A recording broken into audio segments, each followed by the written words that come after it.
श्रीवास्य पंथा न संतो, यूं तो सुख दुख की स्वतंत्र सत्ता नहीं है, फिर भी प्राचीन मनीषियों ने समाज में संतुलन सामंजस्य बिठाए रखने के लिए 7 सुखों की अवधारणा सबके सामने रखी। क्या है वे? पहला सुख निरोगी काया, दूजा सुख घर में माया, तीजा सुख कुलवंती नारी, चौथा सुख पुत्र आज्ञाकारी, छठवां सुख स्वदेश में वासा,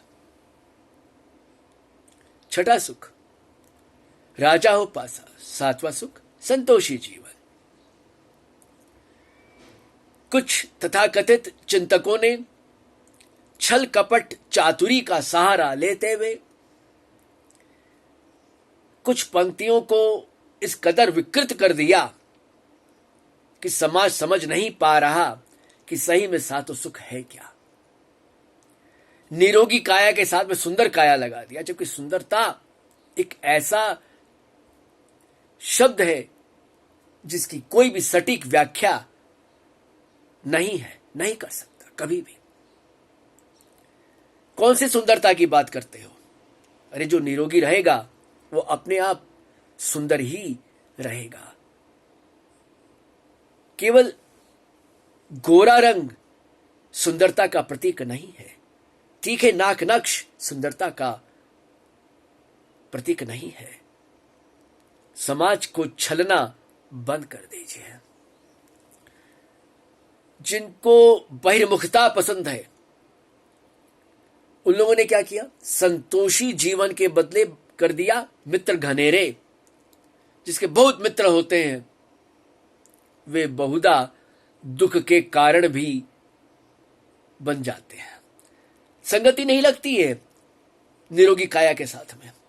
पहला सुख निरोगी काया तो उसके जीवन में स्वतः संतोष आता ही है। बाद बाकी जितने भी सुख हैं सब एक दूसरे के साथ में इस कदर मिले जुले हैं कि हम चाहकर भी अपनी दाल नहीं गला सकते। कम से कम दया करिए समाज पर। अब जो निरोगी काया की बात आती है तो उसमें क्या है? शब्द स्पर्श रूप रस गंध, इतने तरह का भोजन हम लोग लेते हैं। आहार विहार व्यवहार में एक संतुलन चाहिए, यानी स्थूल सूक्ष्म कारण शरीर मन बुद्धि नियंत्रित होने लग चाहिए। भगवत गीता नामक प्लेलिस्ट में आहार पर वीडियो है, गीता और आहार, दया करके सुन लीजिएगा। अब माया की बात आती है। कई लोग कहते हैं कि नहीं, पहला सुख निरोगी काया वहां तक तो ठीक है, बाद बाकी सब मोह माया है। क्यों भाई? शरीर क्या माया से अलग है? सृष्टि का प्रकटीकरण जैसे ही होता है सब कुछ माया के अंतर्गत आ जाता है। शरीर भी माया ही है। माया बुरी नहीं है। अब माया का अर्थ केवल रुपये पैसे धन दौलत जमीन जायदाद से लगा दिया जाए तब भी यही कहना पड़ेगा कि जो अर्थ स्वरूपानुसंधान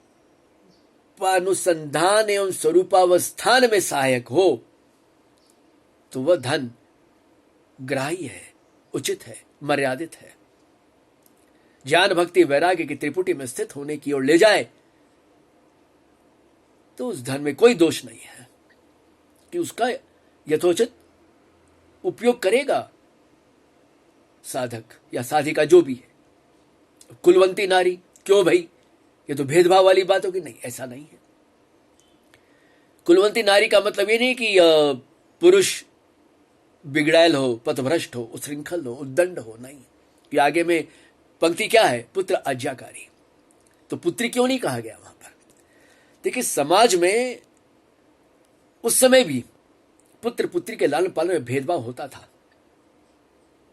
तो ऐसे रोकने से कोई मानेगा नहीं, कहेंगे तो बात वो बनेगी नहीं।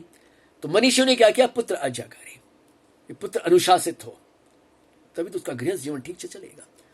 दूसरी तरफ क्या कह दिया, कुलवंती नारी, यानी गुणवान हो। गृहस्थ के लिए क्या कहा गया अपने शास्त्रों में, सामोहम रिक्त्वम। यहां पर तो यह भी नहीं पता प्रायकर लोगों को कि पत्नी और धर्मपत्नी, पति और पतिदेव में क्या अंतर होता है। क्यों भारतीय गृहस्थ जीवन में धर्मपत्नी को रिक और पतिदेव को साम कहा जाता है। इन दोनों विषयों पर अलग से वीडियो है, डिस्क्रिप्शन में उनका लिंक दे दिया जाएगा, दया करके सुन लीजिए। अब बात आती है कि भी जो कुंवारे हैं, अविवाहित रहते हैं, तो उनके मामले में क्या रहेगा किस्सा फिर।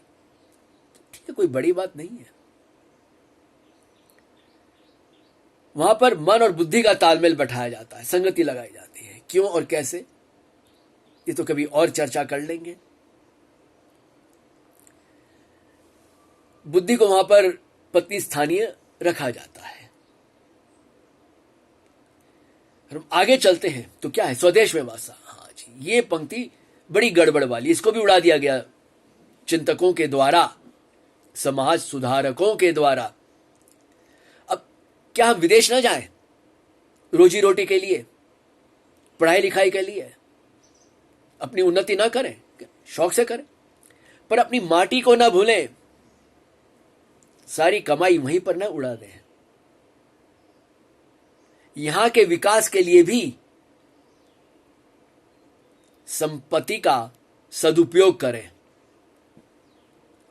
यह नहीं कि बाहर में कमाया हुआ धन यहां पर उड़ाने खाने के लिए रख दिया जाए, नहीं, वो नहीं। और जहां तक चेष्टा हो, अपनी देश की उन्नति और विकास में लगे रहे। इसमें क्या बुरी बात है भाई, स्वदेश में वासा। फिर आता है राजा पासा, राजा हो पासा। इस पंक्ति को भी उड़ा दिया गया। कईयों ने कह दिया कि भाई अपना जो घर है जहां पर रहते हैं वो ठीक ठाक होना चाहिए। ठीक घरों में रहने से भी क्या आदमी सुखी रह सकता है? बिल्कुल नहीं। एक छत के नीचे रहने वाले भी लोग एक दूसरे से बहुत अनजान बने रहते हैं, सिर्फ औपचारिकतावश बस बातचीत होती, नहीं तो कुछ नहीं। रिश्तों की गर्माहट नहीं रहती है तो वहां पर सुख तो रहेगा ही नहीं, शांति भी नहीं रहेगी। उस लिपापोती वाली बात है।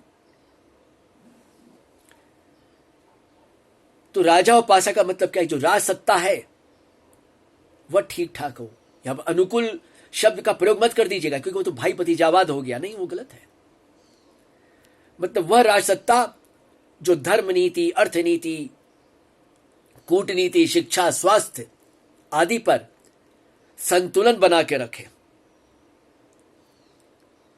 क्षेत्रवाद, जातिवाद, प्रांतवाद, भाषावाद जैसा कोई वाद न चलाए, उसमें ना बहे। वृत्तियां तो आएंगी पर उसमें ना बहे। वही राजसत्ता सही में सत्ता है। और देखा जाए तो ये राम राज्य की ओर इशारा करता है मामला। फिर क्या आया? संतोषी जीवन। तो ये 6 सुख के साथ में संतोष की ही संगति लगती है कि सम्यक घंतोष मतलब प्राप्त परिस्थितियों में झीकना नहीं कि मैं तो सड़ रहा हूं, मैं तो बर्बाद हो गया, मेरे जीवन में तो कुछ मुझे मिला ही नहीं। क्यों नहीं मिला? कभी सोचा है? हम लोग अधिकांश रूप से तो कुछ सोचते ही नहीं, सिर्फ हाय हाय लगा के रखते हैं। क्या तो भूत के बारे में सोचेंगे जो वापस लौट के नहीं आ सकता, या भविष्य की कल्पनाओं में उड़ते रहेंगे जो पता नहीं कि होंगी कि नहीं होंगी। तो ऐसी बातें भक्ति संप्रदायों तथा अन्य पंथों की देन है, स्थापित दर्शनों की नहीं है। चार्वक से लेकर वेदांत इन 7 सुखों के सार पर मोहर लगाता है। चार्वक ने यही तो कहा कि जब तक जियो शांति से जियो, सुख पूर्वक जियो, कि अनियंत्रित सुख तो जानी बात है रोगग्रस्त कर देगा। और जाना भी जरूरी है। भस्मीभूता से देह से, इस जन्म में वापस तो आना नहीं होगा, इस शरीर से तो वापस आना नहीं होगा मरने के बाद में।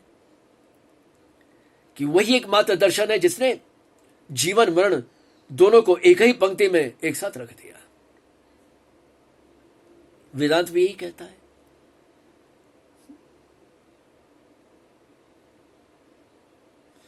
तो मामला ऐसे बनता है सातों सुखों का, ये सबके लिए उपलब्ध है।